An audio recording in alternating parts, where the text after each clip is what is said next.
Well, hello everyone. Welcome to another episode of NDNABA with Martin and Dan. I'm your host, Martin, and alongside of me, Dan.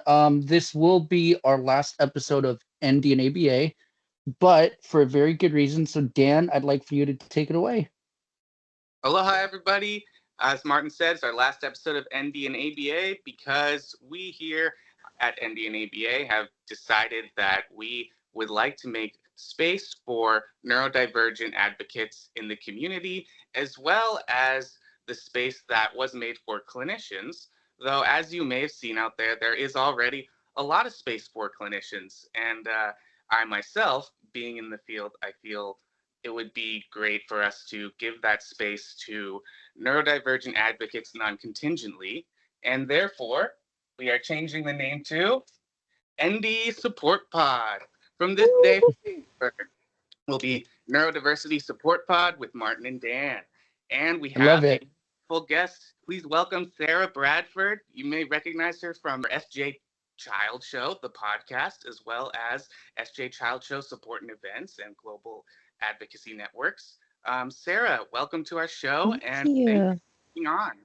Oh, I appreciate it so much. I'm really excited to be here, and I really agree about, the way to build this community is to, number one, give voices the platform they belong to share their stories, because I think that in every story there's something that a listener can take away. And if you when you come on to podcast, you don't only touch one person, but you just can reach so many. And so, yeah, thank you so much for having me. Awesome. Awesome. Well, we'll definitely jump right into the questions. So, this first one, can you share a bit about your journey in autism advocacy and what inspired you to create SJ Child's Show? Absolutely. How do I make a long story short? So, my son was basically our beginning of our introduction to our life of autism. And at the time, he was just a baby, and it was a lot of new information. It's been over a decade.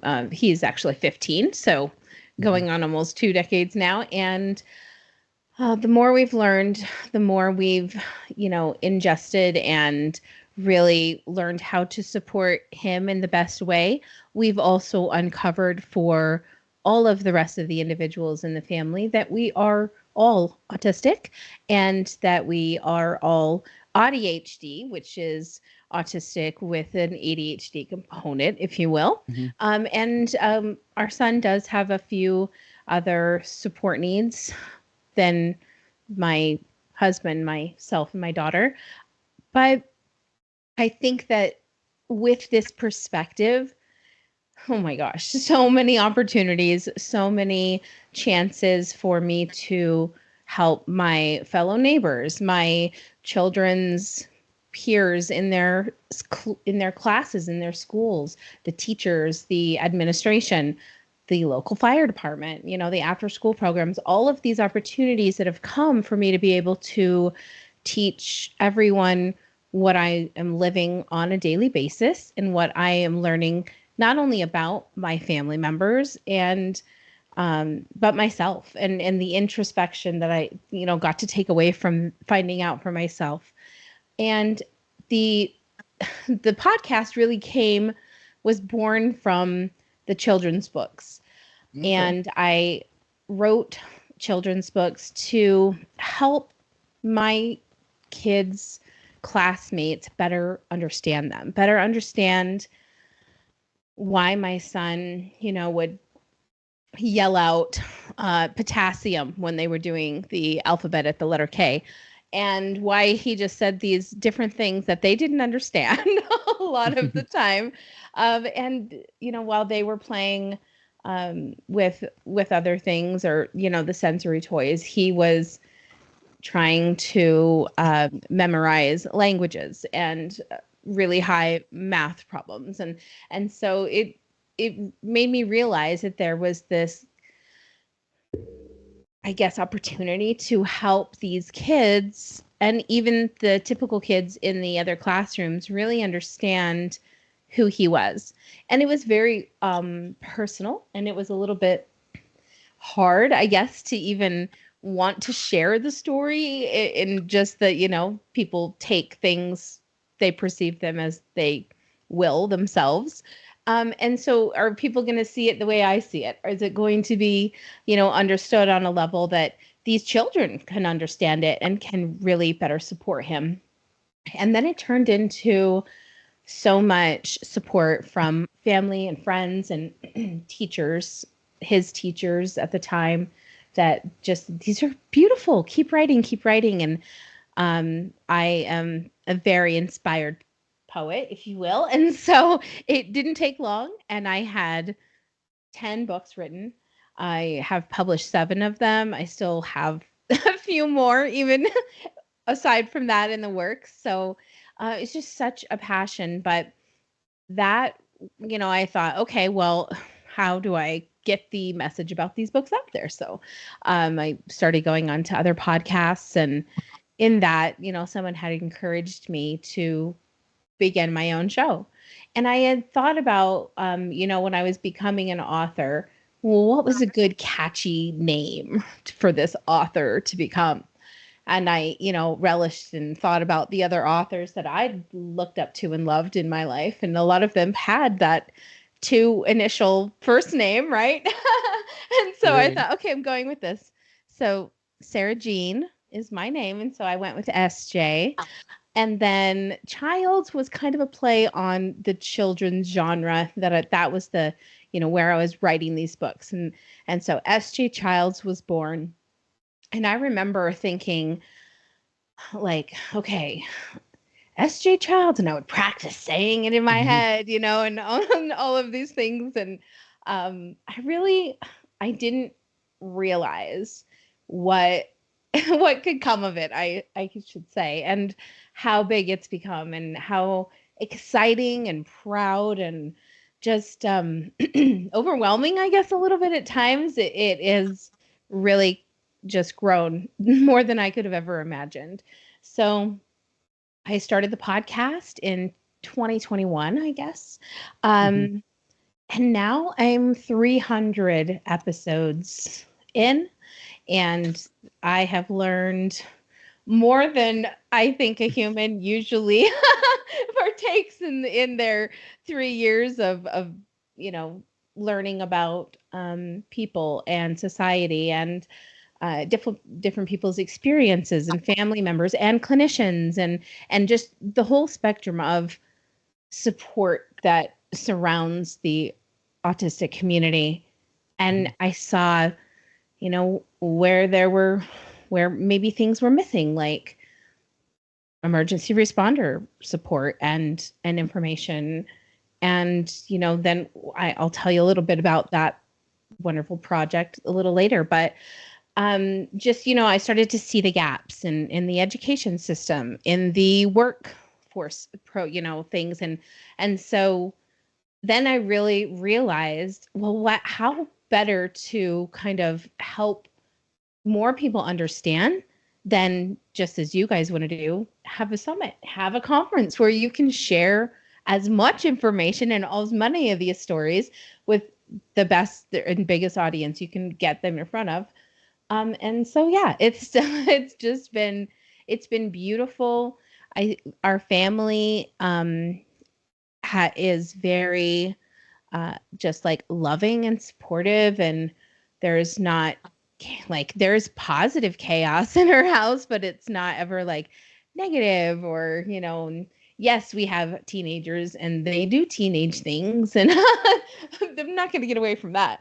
But at the bottom line of it all, we approach kind of, this is our 21st year of parenting, because my husband also has a daughter, my stepdaughter. She's 25. So we've been through some decades of parenting, and we've learned so much.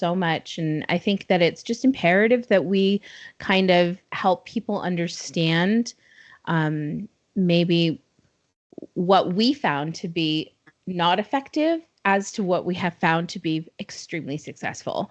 I think we should share it as much as possible with everyone. That's so amazing. hopefully I made that, as short as I could.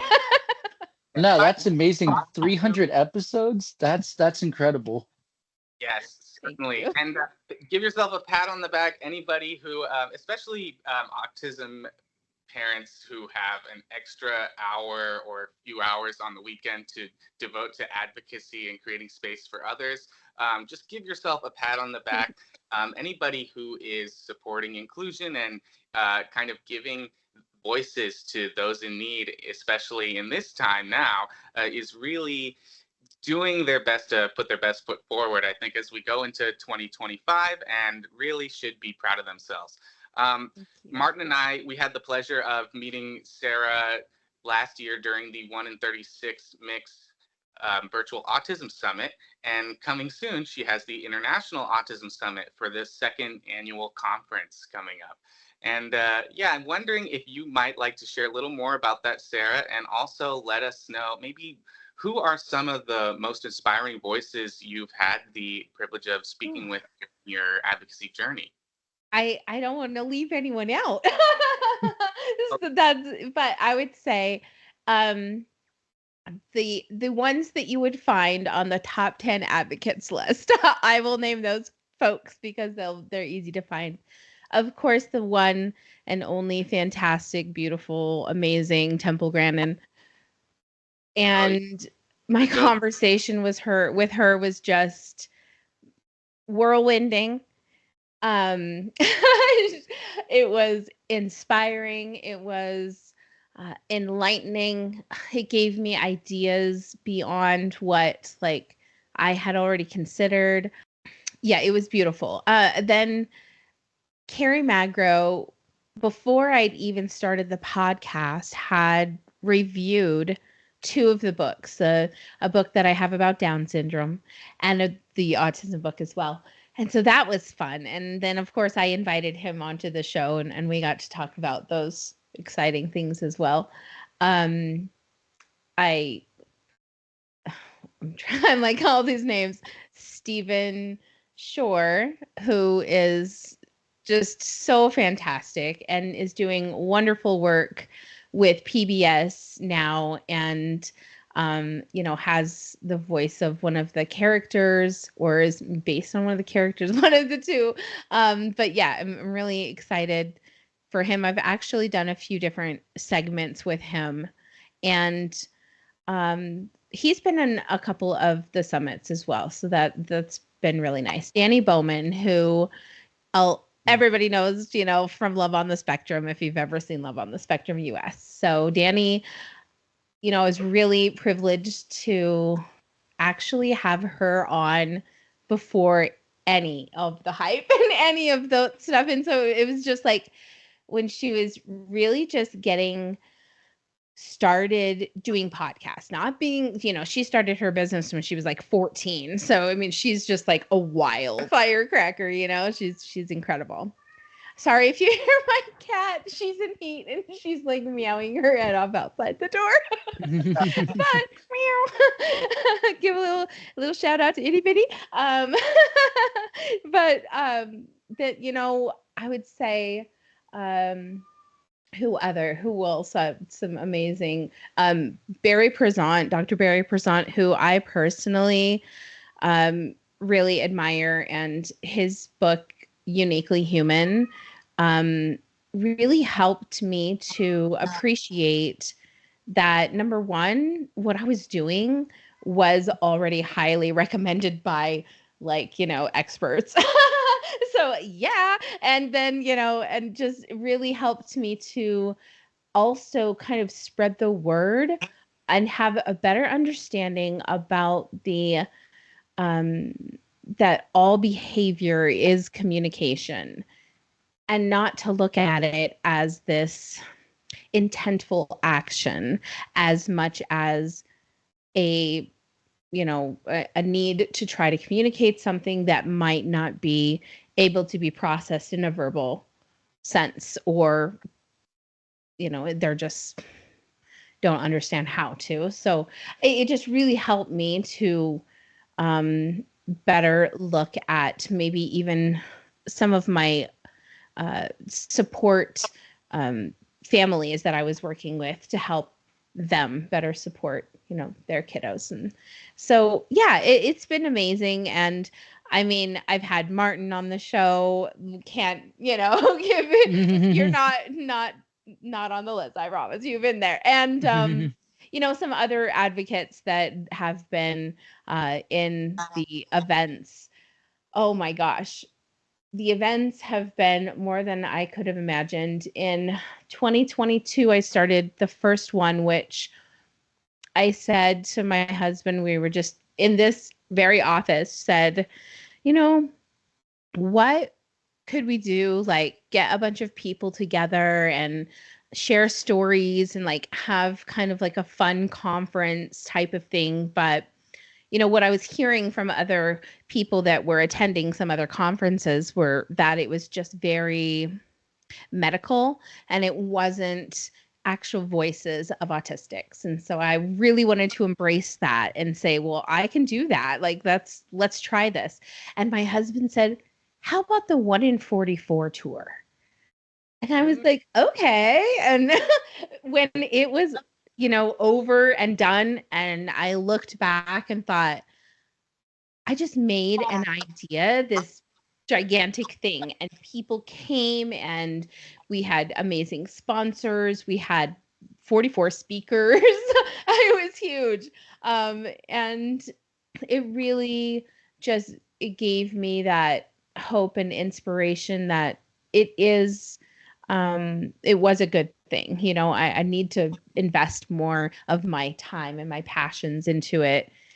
And I really just took it and took off with it. So this one coming up in April will be the 6th annual, which, I'm getting pretty good at this now. Like 6 of them, okay, I got this. I can get this down. Not that mistakes don't happen, like you very well know, Martin. Yeah, But just like last year when it stopped recording. I remember that. oh gosh, I set the recording for 2-hour limit and it was 4 hours. So I had to go back and send everybody a new 2-hour link. Yes. It was really rough. But I remember him telling me, but he told me like you supported him the whole way, and what more can you ask for from the advocacy? exactly. They're there for us even through the tech glitches, which Exactly. even starting this call, we had a few, but we're glad we were able to get on. And you can't let those things get you down. Yeah. Yeah. Exactly. You absolutely can. And by the way, Sarah, you're just an inspiration to us all, living proof that if you build it, people will come to these sorts. Thank you. Really inspired Martin and I to try our hand at doing a similar conference called the U.S. Autism Show that we're having April 6th out here in Hawaii, but also virtually. So please check the link in the description of the podcast if you'd like to get your tickets early, virtually or in person. You can get them there, and you can also reach out to us for sponsorship information. And definitely hit up Sarah. We'll be putting her links in the description for the International Autism Summit coming up April 18th and 19th. And they are also looking for speakers as well as sponsors. So do see her contact information in the description. Anything else you wanted to announce really quick, Martin, before we continue just grilling Sarah here? Because I feel like this is really a lot of amazing information for our audience. All the references and resources she's thrown out there so far. I mean, I think it's thrilling to anyone listening. I wish I could remember. I mean, I'm looking at my schedule, and I mean, I am a guest speaker for graduates at Parents Helping Parents March 1st. March 3rd and 4th, I'll be in Sacramento with the meeting with the governor. And then Love that. after that, April, I have, let's see, 1, 2, 3, 4, 5, 6, 7, 8, 9, 10, I have about 11 speaking engagements in April. Fantastic. You're on I- fire. It's going to be tiring, but Yeah, I love how you posted your entire April schedule on Instagram. oh, it's still adding up. So that one's no longer doesn't count. Now we have an updated version. I love it. It continues. Yeah, I'm sure that all of our schedules for April, as they should be, will be filled with advocacy efforts. And, on that note, April is going to be Autism Acceptance Month, and it was officially proclaimed in Hawaii. And we have the proclamation here from the mayor. I'll hold it up so everyone can see. I'm so proud of you guys. Yep, there we go. So much, Sarah. And yeah, the story of this is, of course, Martin has been able to get these proclamations in Santa Clara, and it's really reaching out to your local politicians, your local city council members, and telling them this would be great to foster inclusion and support for the autism community. Usually, I gotta work on that.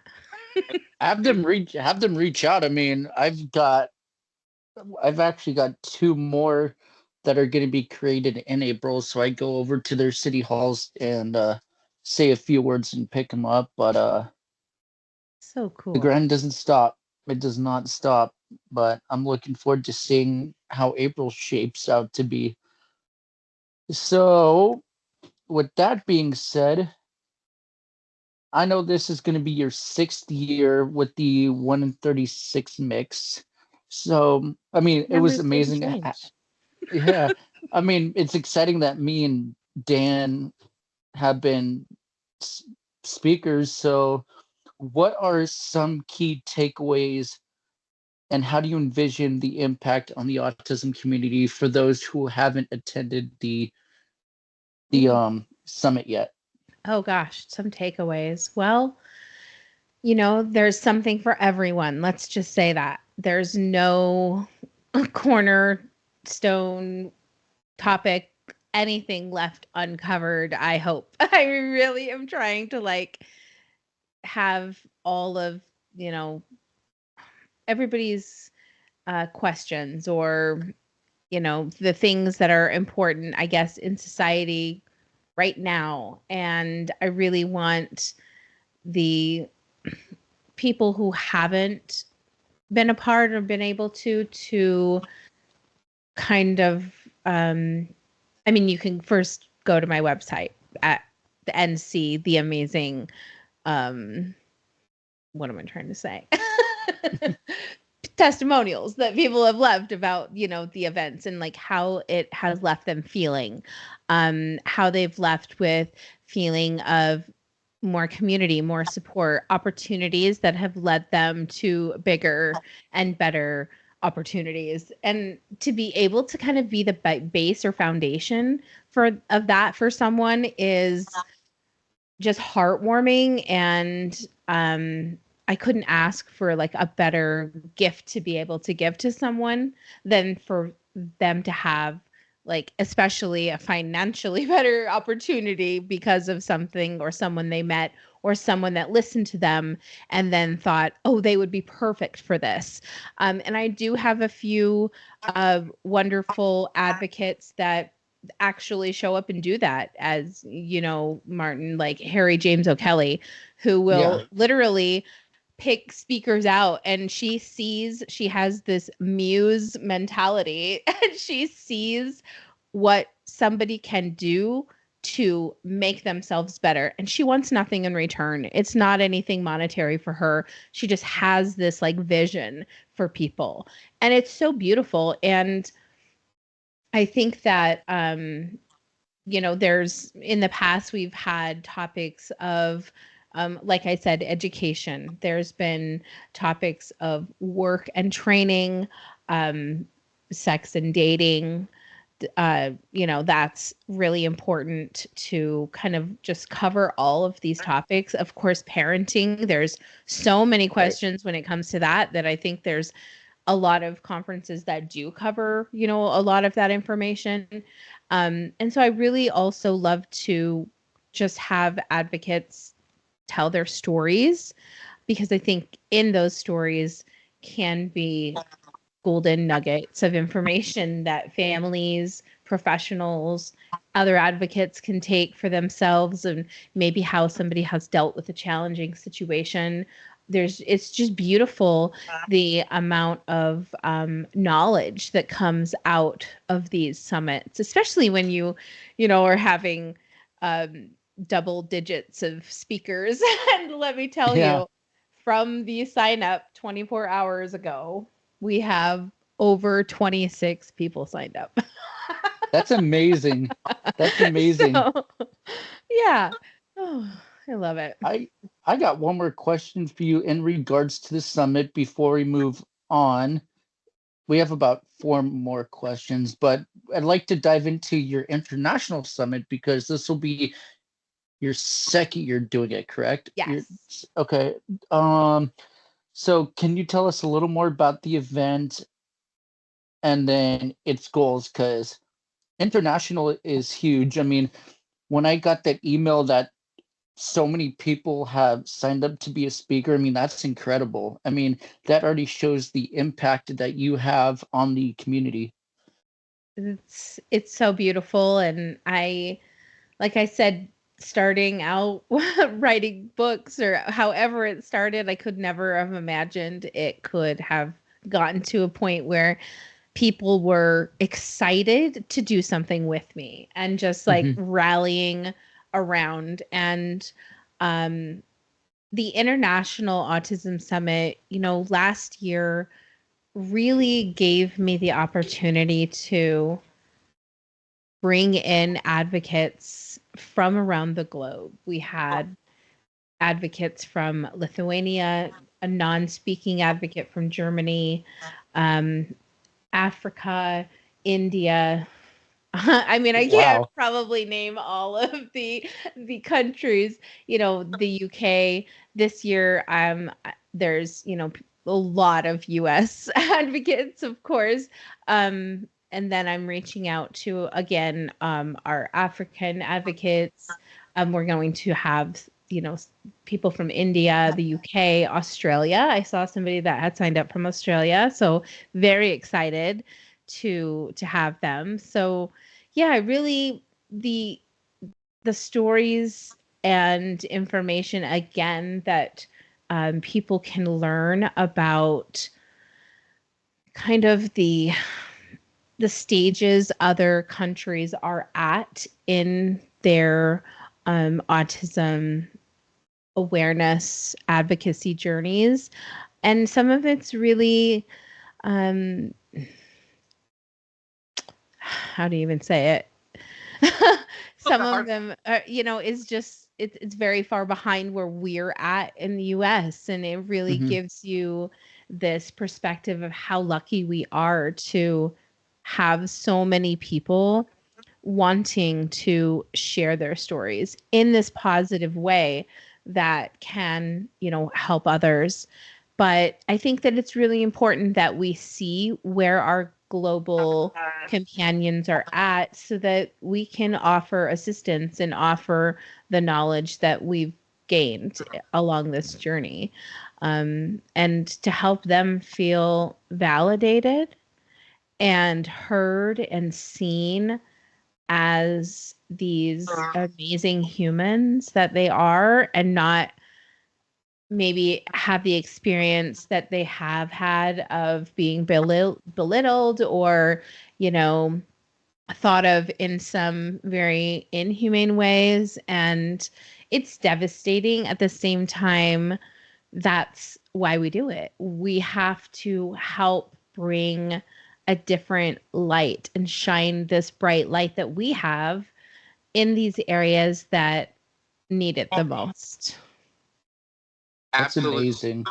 And yeah, it's very important to recognize the state of autism awareness and acceptance in other countries as well. I think I know what you mean, because I remember we had Dr. Ayo Nassim on last season, and he had let us know how autism is perceived, and it would be that God is punishing that family or that person in some way.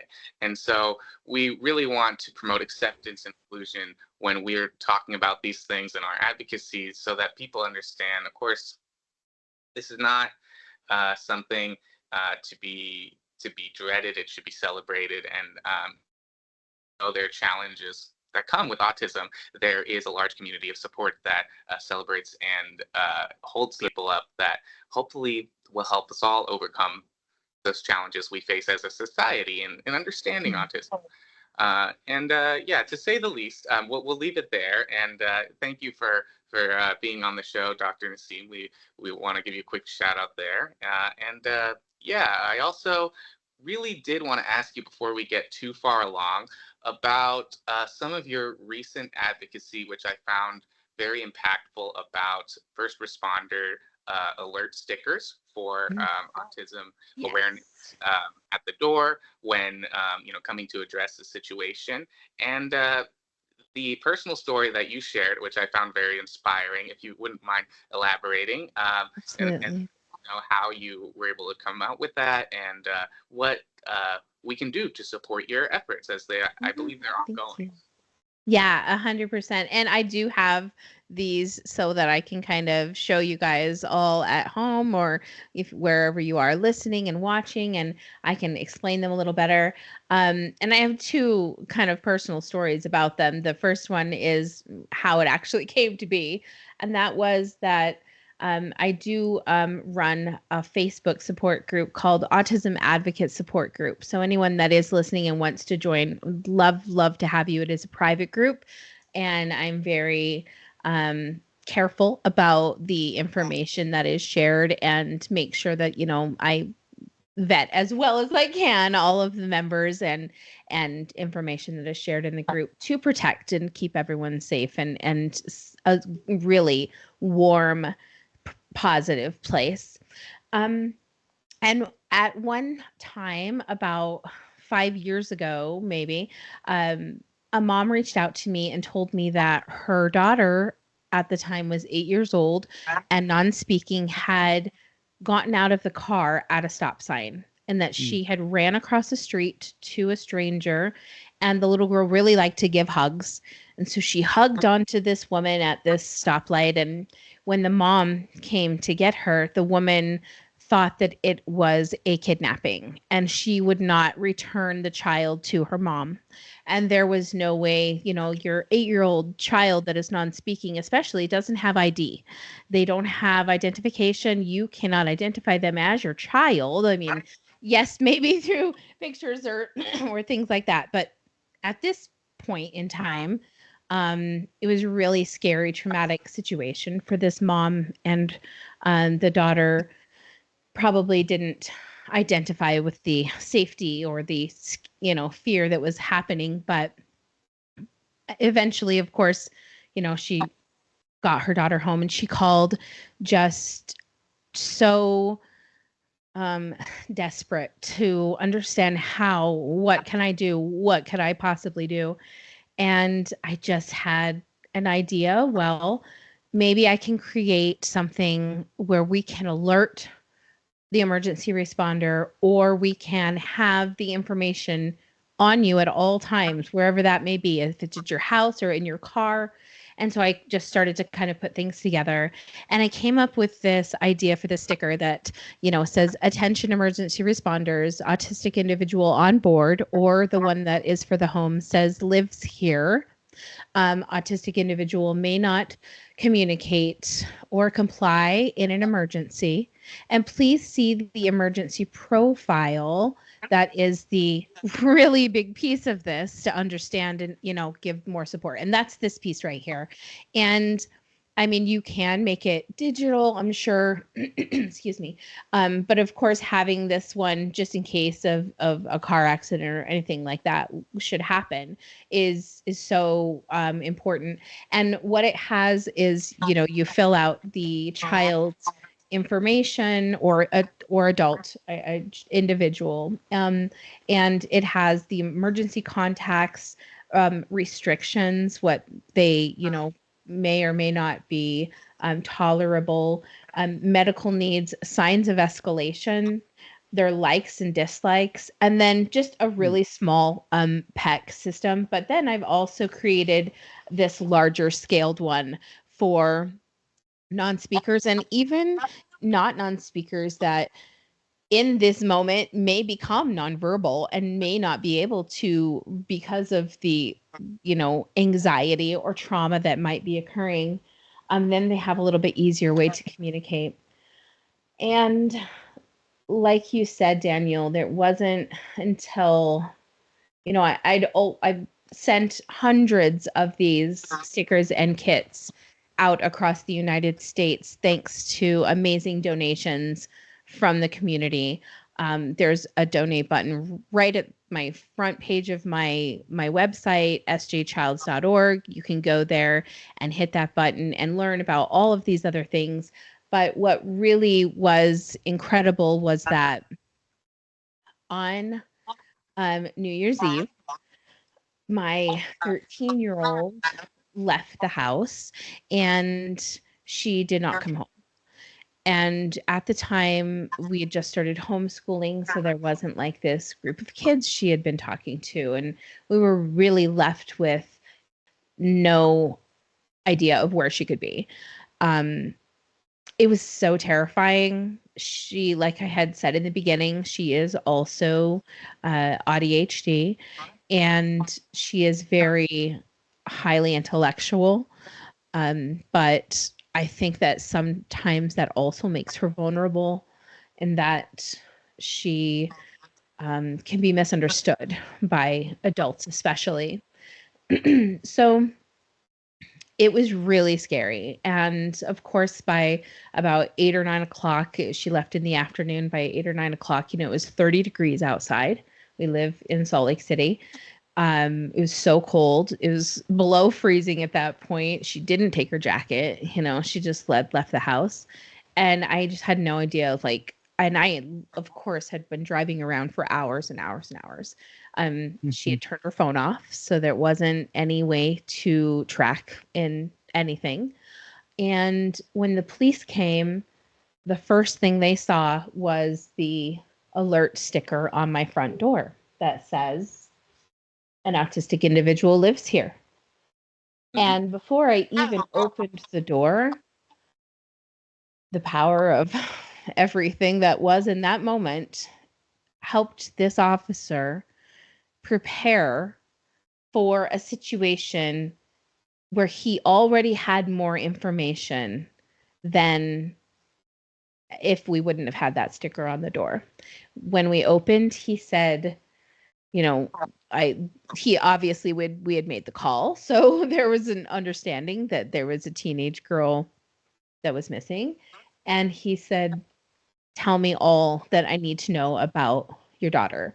What are her escalations? What are her communication styles? What is her kind of fight, flight, freeze kind of moment? What are those types of things? What do I need to know about her? How can we help? How can we, deal with this the best way possible?"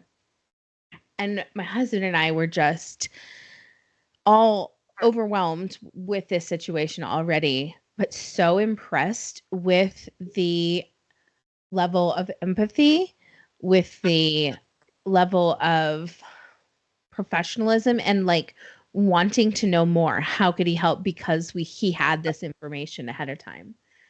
That night, they had double the amount of officers out looking for her.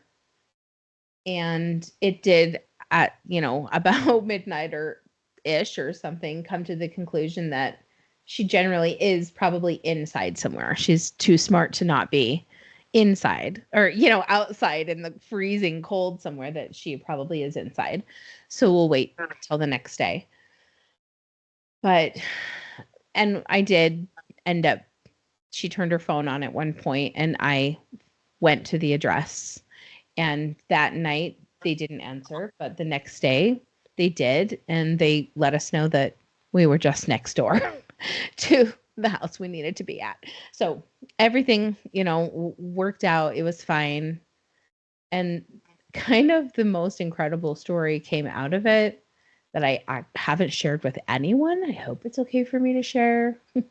But she was actually, the place that she was at also had an all autistic family. I hadn't met them before. There was I don't want to get emotional, like a 5 to 7-year-old that was non-speaking, and his family hadn't put the effort and time or support into trying to understand or help him. Mm-hmm. And that night, she uncovered several things that he'd been trying to communicate with them and was able to share that with them so that they could give him more support. And she said that he was so afraid of the fireworks that he just stayed like cuddled up to her all night. And I just had to kind of give into the fact that maybe it was a place that she was supposed to be and Mhm. not, you know, something that was like this negative experience. Mhm. And the whole thing just was this eye-opening experience of support and information, and really the level of commitment that not only I have made to my own family, but the community. Sorry for getting all emotional on you guys. No, you're But totally fine. You're totally fine. I think that there's so much power in the real uh, relatability for people, Mhm. and especially people who have teenagers that put them through frightful things sometimes. And Right. you know, through my decades of parenting, I've really come to understand the power of understanding before anything else, Mhm. understanding before judgment, before questioning, before any kind of negative kind of outcome comes of it. You know, I want to be empathetic and understanding to why it happened, and so it really had Mhm. a different outcome than I expected. So yeah, the exciting part about the safety kits too is that I reached out to the Utah Safe Kids Fair and said, "Hey, I have started this nonprofit, the SJ Child's Global Network, and I would love to come to the fair. I create these, you know, kits for autistic families." And they said, "We'd love you to have a booth." So I am now, in just 2 weeks, going to go and host a booth at the Utah Safe Kids Fair, where I will be giving out all of these stickers to families in need that have once again come through amazing donations from the community that have really helped out in, you know, with printing and with making banners and all of the things, and getting volunteers to come to the event. And it's going to be so much fun. I'm going to have a sensory station, and we have products that have been donated from sensory maker, you know, toy makers and things. And so yeah, I'm really excited about that, and hope that, you know, people will really take the time. If you want one of these stickers and these downloads, they are free, and please reach out to me to get them. There's no reason not to. You know, I'll send you the sticker, and then you can go to my website and download the profile and the communication board for free at you know, at sjchilds.org. So definitely use those resources. That's amazing. That's really amazing. And so, wow. I almost got emotional there too. That was something. Wow.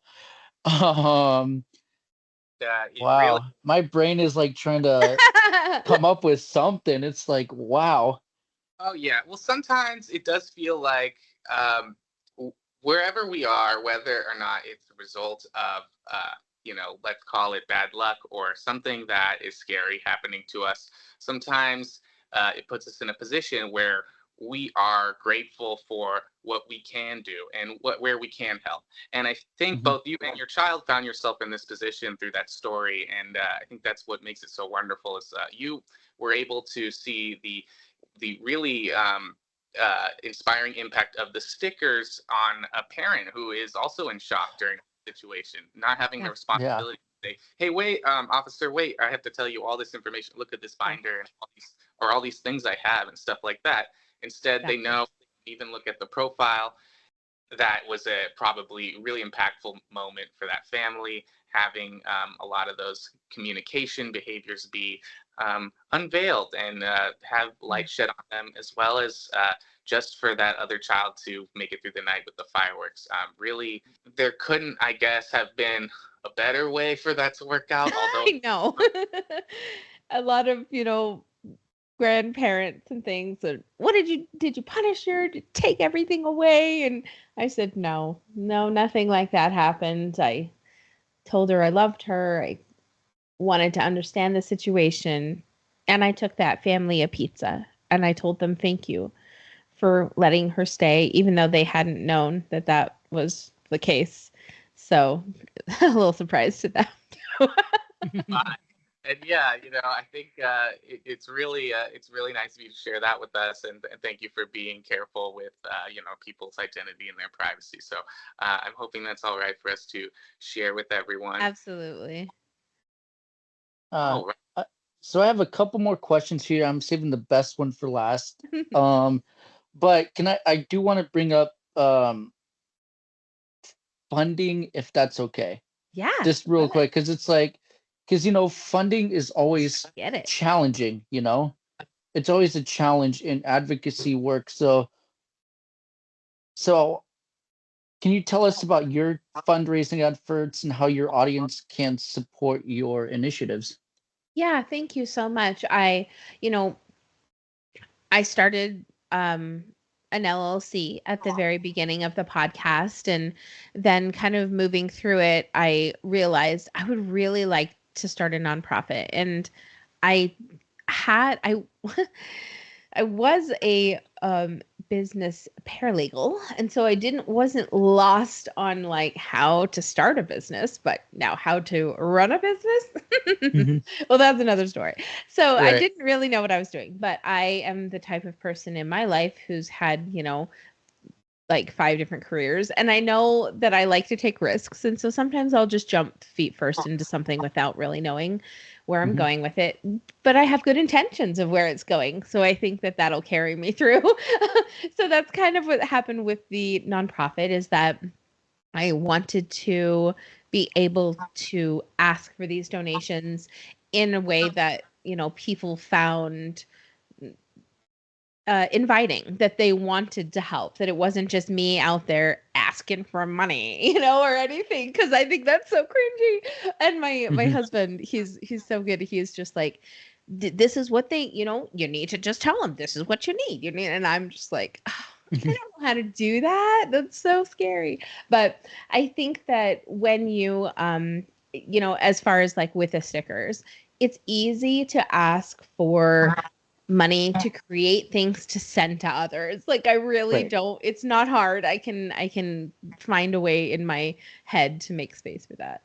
And now that I have the nonprofit, it's, profitable for everyone because they get a tax write-off if they do make the donation. And so it's kind of goes full circle for everyone. And, all of the donations go directly to families. They go directly to education. They go directly to the police training that you had mentioned, Daniel. I was so lucky to do my own city's police training, and I brought a piece of like my kind of portion that I did, which is actually a course on my website that you can go to and download, is how to bring the correct information to professionals and emergency responders. That's something that parents and it's something that is lost on them a little bit. They think that the professional or the emergency responder should know it all already, and it puts them in a position where there can be conflict or there can be a misunderstandings. And unfortunately, I've seen that in the extreme that's happened. And so I really wanted to put something forth that said, and I gathered a lot of information ahead of time, talking to emergency responders, talking to emergency room doctors, talking to, people, pediatricians, just people in general, about what information do you want them to tell you right away so that you have it and you know exactly where to start from, that baseline. So I gathered all of this information and kind of put together this course, and that is really important, I think. And that's something you can, go and download. But I found this platform called Give Butter. I don't know if you guys have heard of it, but it is just a free donation platform where you can go, you can see all of the different campaigns, whether it is donating for the books to go to a school, whether it is donating for the stickers to go to families. Or just recently I had a woman donate, and she said one of her sons works for the police department and the other one is an EMT. And so I, sent 50 stickers to her to give to both of their organizations to give out to families, so that, this is just the more information. In fact, we have this great little quote. A little bit of knowledge turns fear into understanding. And that's what we're providing here, is a little bit more knowledge, so that in these fearful or moments where parents don't know what to do or say, they have a little bit of support to help them through. And that support in circle, for the individual or the professional on that other side too. That's amazing. Wow. Oh yeah, Wow. I really like that you put in there. I think Martin and I, we're both, a side note, we're both huge Dune fans, and so it I don't know why it reminds me, but that would be an excellent replacement for "Fear is the Mind Killer." And that's Moadib, or whatever they're calling Timothy Chalamet. His mom can tell. It's Lisan Al-Gaib. Yeah, and then in his head, his mom says, "A little bit of knowledge turns fear into ending." I feel like that would be inspiring. I would like it a little bit even more than I already do, if that were the line they use. But you know what? It's just it's so inspiring just to have you on the show and hear you talk about all the accomplishments and how you got there, Sarah. And we will be putting the Give Butter link in the description so you guys can check out other campaigns. And really thank you for the lesson in funding right there, because it's very valuable stuff, and we can see how much success you've had promoting advocacy in the community, and how it's not easy, but there are ways to get there, right? And ways that benefit and create space for others in the community and have value even along the way, right? So as you're doing this, people are getting the stickers, as they're preparing for the Utah State Kids Fair. There's a lot of good being done along the way. And so anybody contributing to Sarah's efforts, please give yourself a pat on the back. Please, continue to share and spread those links around, because I think the more engagement we all get, the better it is, the outcome for the community, especially in regards to first responders. You guys can go to Aspire Autism, the website, and check out the trainings that Martin has done with police departments in multiple cities, I believe. Correct me if I'm wrong, Martin. Yeah, I will admit it is a little slow, but I'm not going to really give up. It's more about keep on pushing through. Absolutely. And of course, as we mentioned earlier, if you guys really want to take a stand on some local advocacy, it really doesn't take more than reaching out to your local city council member, your mayor, your congress member, your senator, about something that's important to you. This right here, when we got this proclamation, Martin, of course, was able to help me draft it and send it over to the mayor of Honolulu. And we do want to thank Mayor Rick Blangiardi and the city and county of Honolulu for their commitment to fostering inclusion and autism acceptance, especially for this April. We will continue raise awareness, raise acceptance, create space for neurodivergent individuals on the show. And we're really excited both for the International Autism Summit and the U.S. Autism Show out here in and that leads me up to this very last question. And I know we were talking about advocacy a whole lot, and Sarah's a really good example of advocacy and self-advocacy. So as a parent, advocate, and professional, what advice would you give to families navigating the autism diagnoses, support systems, and of course, the more important self-advocacy? Okay, pull out the big guns. I see. First off, I think that I'm going to refer to something else people can go to, a great resource, because I just had a really cool article written about me in today's Parent magazine.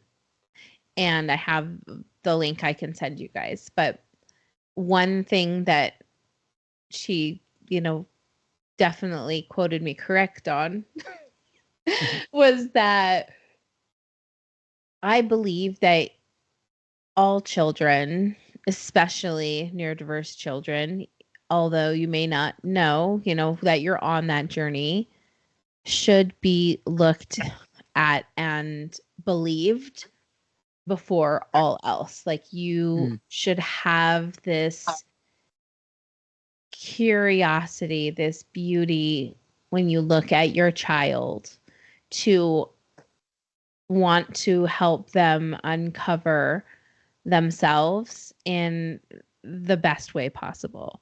And I'm really learning how to do that with child number 3. And maybe that's the lesson, is have more than one so you could practice. No, just joking. Just kidding.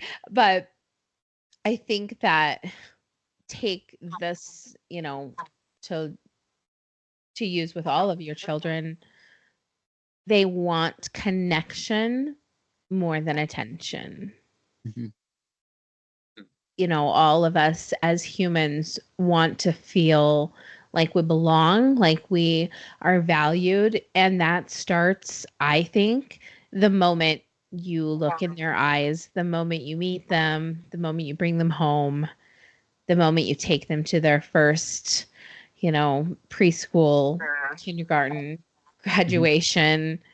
All of those moments, you need to be looking at them with curiosity and wanting to know who they really are as a person, and just unconditional love in general. And I mean, maybe people won't be able to offer that, because that's like my special gift that I've been able to have with my kiddo, but it's been the most rewarding relationship that I have grown so much from. So yeah, I don't think I've ever even given that kind of advice, but that's what I'm going to say.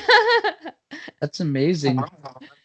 Anything exciting coming up for you? Gosh. Any exciting events that you'd like to speak about, that you want to spread awareness, or share anything upcoming? Definitely the safety fair, which if you're in Salt Lake City, coming through Salt Lake City, it's a free fair. And I'm just so honored to be able, this is my first in-person event, like in that kind of capacity, I guess you could say. They're going to have like 6,000 attendees.